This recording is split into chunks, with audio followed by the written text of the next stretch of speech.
বেশ কিছু ঢ্যাঁড়স এরকম ফালি ফালি করে কেটে নিয়েছি।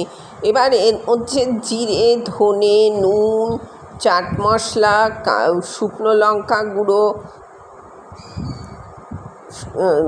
দিলাম, শুকনো লঙ্কা গুঁড়ো দিলাম, ধনে গুঁড়ো দিলাম, ধনে গুঁড়োটা দিচ্ছি, চাট মশলা, হলুদ, এই সমস্তগুলো একসঙ্গে দিয়ে একটু ময়দা আর চালের গুঁড়ো দিয়ে এটাকে আমি মেখে রাখবো। এবার এইটাকে মাখা হয়ে গেলে অল্প একটু জলের ছিটা দিয়ে মাখবেন একটু, তাহলে আর টাইট টাইট করে মাখবেন, পাতলা পাতলা করে মাখবেন না, তাহলে আপনার জিনিসটা অনেক সুন্দর হবে। এবার সেইটাকে মেখে একটু রেখে আমি এটাকে ভাজতে বসাবো। মানে এটা হচ্ছে মশলা ঢ্যাঁড়স, এটা ভীষণ মুচমুচে লাগে আর খেতে ভালো লাগে। যথারীতি কড়া বসিয়ে দিয়েছি, কড়ার মধ্যে তেল দিয়ে দিয়েছি, এটা সর্ষের তেলে ভাজবেন।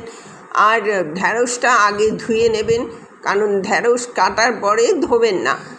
বাই দা ওয়ে, আমি নূপুর, আপনারা দেখছেন smile with Nupur and Tania. Please একটু সাবস্ক্রাইব করে দেবেন, বেল আইকনটা টিপতে ভুলবেন না, আর লাইক শেয়ার করে পাশে থাকবেন। নিত্য নতুন রেসিপি পেতে আমার চ্যানেলটা একটু সাবস্ক্রাইব করে রাখুন। দেখুন ভাজা হয়ে গেছে, ফিরে এলাম রান্নায়, এবার রেডি টু সার্ভ। এতক্ষণ আমার সাথে থাকার জন্য অশেষ ধন্যবাদ। পরবর্তীতে দেখা।